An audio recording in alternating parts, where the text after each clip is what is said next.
ஓவராலாக எக்ஸ்டீரியர்ஸ் வந்து பார்த்தோன்னா டீசெண்டான லெவலில் இருக்குது, அக்செப்டன்ஸ் லெவலில் இருக்குது. இது ஓகே தான்.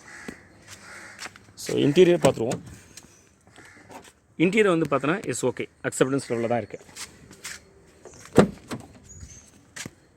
ஓகே தான். This is Skoda Rapid 2013.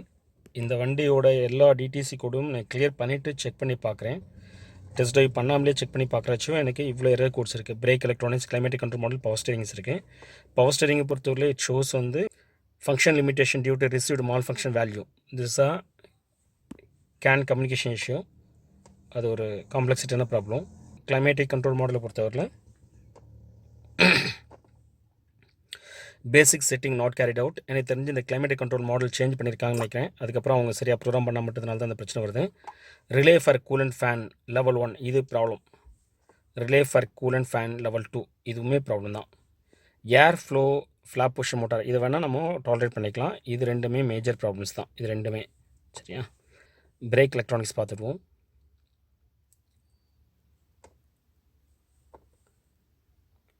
Break electronics பொறுத்தவரை right rear ABS wheel speed sensor electrical issue இருக்குது. ஸோ இது வி கேன் டாலரேட். இந்த சென்ஸ் வந்து அது ப்ராப்ளம் தான், அந்த ப்ராப்ளத்தை நம்மளே ரெக்டிஃபை பண்ணிக்கலாம். ஸோ அதனால தான் அதை நம்ம வந்து டாலரேட் பண்ணிக்கலான்றேன். ஸோ ஒரு கம்ப்ளீட்டாக டெஸ்ட் ட்ரைவ் பண்ணிவிட்டு again we will do scanning பண்ணிவிட்டு முடிவெடுக்கலாம். ஓகே, இது எவ்வளோ கிலோமீட்டர் ரன் ஆகிருக்கு அப்படின்னா 35,819 கிலோமீட்டர் ரன் ஆகிருக்கு. ஸோ வண்டியை டெஸ்ட் ட்ரைவ் பண்ணிவிட்டு ஃபர்தராக டீட்டெயிலாக மற்றதையும் நம்ம வந்து எவாலுவேட் பண்ணிடுவோம். இப்போ வண்டியை டெஸ்ட் ட்ரைவ் பண்ணிகிட்ருக்கோம். மேலே ஏறலாமா சார்? செகண்ட் கியரில் தான் மூவ் பண்ணியிருக்கேன். இப்போ தேர்ட் கியரு.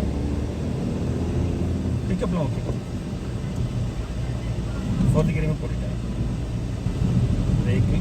பிரேக் ஓகே தான். கிளச் மட்டும் தான் கொஞ்சம் ஹார்டாக இருக்குது. பட் ஓட்டணுன்னா ஓட்டலாம், டாலரபிள் தான். அது கஸ்டமருடைய விஷ் தான். இல்லை நான் மேனேஜ் பண்ணிக்கலாம். இல்லை சார் எனக்கு பெயின்ஃபுல்லாக இருக்குது அப்படின்னா கிளச்சு மாற்றிக்கலாம். இப்போதைக்கு இருக்கிற கிளச்சு வந்து பார்த்தீங்கன்னா வண்டியோட பிக்கப்பை பாதிக்கிற அளவுக்கு இல்லை. வண்டியோட ஸ்டெபிலிட்டிலாம் ஓகே தான். வண்டி ஃபோர்த் கியரில் போட்டு ஹார்ட்லி 30 km ஸ்பீட் தான் போகுது. ஆனால் வண்டியில் கியர் இடிக்கிற அந்த மாதிரி ப்ராப்ளமே எதுவுமே இல்லை. அதுதான் ஸ்கோடா பிடபிள்யூ இருக்கிற மிகப்பெரிய வந்து பார்த்தீங்கன்னா பலமே. ஸோ கியர் ரேஷியோ கொஞ்சம் முன்ன பின்ன இருந்தால் கூட நீங்கள் ஈஸியாக ட்ரைவ் பண்ண முடியும். மற்ற வண்டியெலாம் கியர் ரேஷியோ கரெக்டாக போகலன்னா நாங்கள் வண்டி இடிக்கும். ஸ்டேரிங் ஸ்லைட்டாக ஹார்டாக இருக்குது, ரொம்ப ஹார்ட்லாம் சொல்ல முடியாது. அக்செப்டன்ஸ் லெவல் ஓகே தான். இதை கண்டிப்பாக ரிப்பேர் பண்ணி தான் ஆகணும் அப்படிங்கிற மாதிரி இல்லை. மெக்கானிக்காகவும் இந்த ஸ்டேரிங்கில் இஷ்யூஸ் இருக்குது. அதே சமயத்தில் எலக்ட்ரானிக்லி கம்யூனிகேஷன் இஷ்யூ இதில் இருக்குது.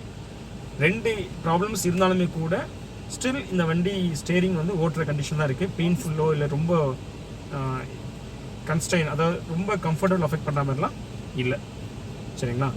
ஆனால் இதை கண்டிப்பாக வந்து செல்லர்கிட்ட சொல்லி இந்த ரேட் அவங்க நெகோஷியேட்டிவ் ஆகணும் இந்த ப்ராப்ளத்துக்கு. But still they can accommodate. மொதல் டைம் நான் ஸ்கேன் பண்ணினேன், அதாவது டிடிசிலாம் கிளியர் பண்ணிவிட்டு இக்னிஷன் ஆன் கண்டிஷனில் ஸ்கேன் பண்ணுற வச்சோம். எனக்கு ஏர் பேக்லேருந்து எந்த இண்டிகேஷன்ஸும் ப்ராப்ளம் இருக்க மாதிரி ஸ்கேனிங்கில் காட்டல. ஆனால் வண்டியை ஸ்டார்ட் பண்ணதுக்கப்புறம் காட்டுது. ஸோ எதனால் அந்த டிஃப்ரென்ஸ் இருக்குது அப்படின்னு பார்க்கணும். கண்டிப்பாக ஏர் பேக்கில் இருக்கிற ப்ராப்ளம் வந்து பார்த்தீங்கன்னா சேஃப்டி ப்ராப்ளம், அது சரி பண்ணி தான் ஆகணும்.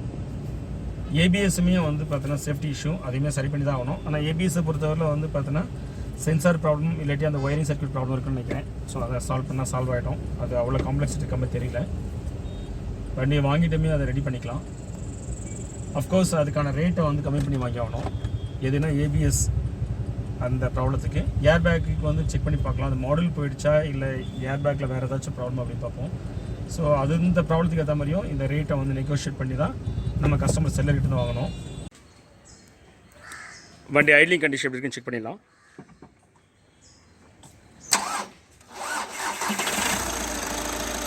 நம்ம என்ஜினை ஸ்டார்ட் பண்ணும்போது என்ஜின் ஒரு நிமிஷம் அப்படியே அமுங்கி அதுக்கப்புறம் வண்டி ஸ்டார்ட் ஆகுது. இந்த மாதிரி வண்டி உடனடியாக கிராங்க் பண்ணி ஸ்டார்ட் ஆகாதுன்னு காரணம் இது எல்லாமே நான் சொல்கிறது எல்லாமே இருக்கலாம். ஒன்று பேட்ரி வீக்காக இருக்கலாம், இல்லை ஸ்டார்டர் மோட்டர் வீக்காக இருக்கலாம், இல்லை என்ஜின் கொஞ்சம் டைட்டாக இருந்து கொஞ்சம் சிரமப்பட்டு அதுக்கப்புறம் கிராங்க் ஆகிற மாதிரி இருக்கலாம். ஸோ மோஸ்ட் ப்ராபப்லி நான் சொல்கிற அந்த ஃபஸ்ட்டு ரெண்டு சொன்னது தான் அதிகமாக கான்ட்ரிபியூஷன்ஸ் இருக்கலாம். சரியா? மூணாவது நம்ம வந்து இக்னோர் பண்ணுற முடியாது. அந்த ஃபேக்ட்ரி நம்ம பேசி தான் ஆகணும். சரி, வண்டியை ஸ்டார்ட் பண்ணுங்க. ஃபஸ்ட் டைம் பண்ணும்போது ரொம்ப லேட் எடுத்து ஸ்டார்ட் ஆச்சு. இப்போ உடனே ஸ்டார்ட் ஆகுது.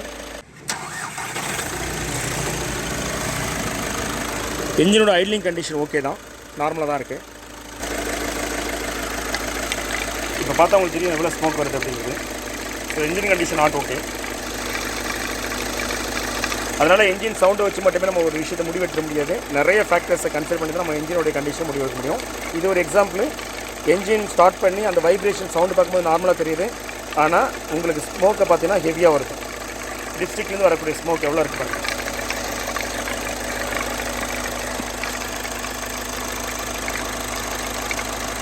சார் வண்டியை ஆக்சிலரேஷன் பண்ணுங்க, ஒரு 2000 வரைக்கும் ஆக்சிலேட் பண்ணுங்கள்.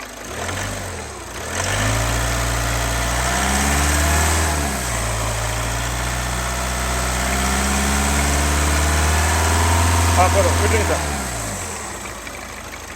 இது அப்நார்மல் தான். ஸ்மோக்ஸ் வரும், நம்ம ஸ்மோக்ஸே இல்லாத ஒரு காரணம் தேர்ந்தெடுக்க முடியாது செகண்ட்ஸில். ஆனால் இது அப்நார்மல் ஸ்மோக்.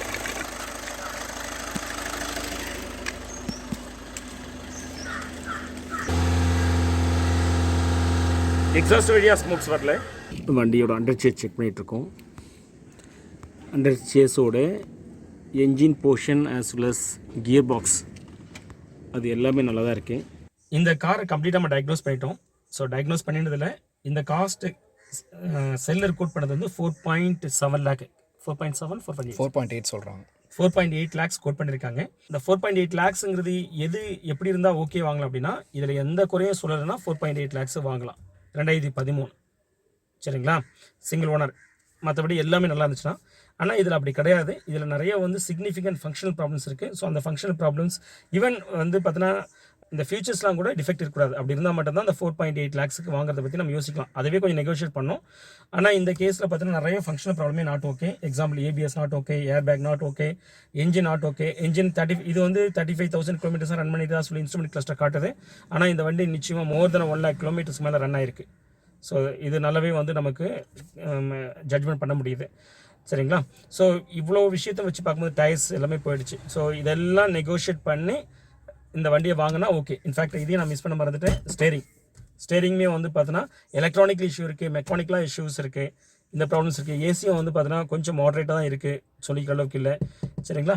ஸோ இவ்வளோ விஷயத்தையும் இவ்வளோத்துக்கான காஸ்ட்டை கம்மி பண்ணி செல்லர்கிட்ட வாங்க முடிஞ்சிச்சுன்னா இந்த காரை வாங்கலாம், இல்லாட்டி வேண்டாம். We CHENNAI CAR-TECH are automotive electronic professionals expertise in testing your car with advanced and latest testing tools and fix the problems. Our specialty is servicing multiband premium cars like Mercedes-Benz, BMW, Audi, Volkswagen, Skoda etc. Want to know about our services? Call us at the number in screen, WhatsApp or email.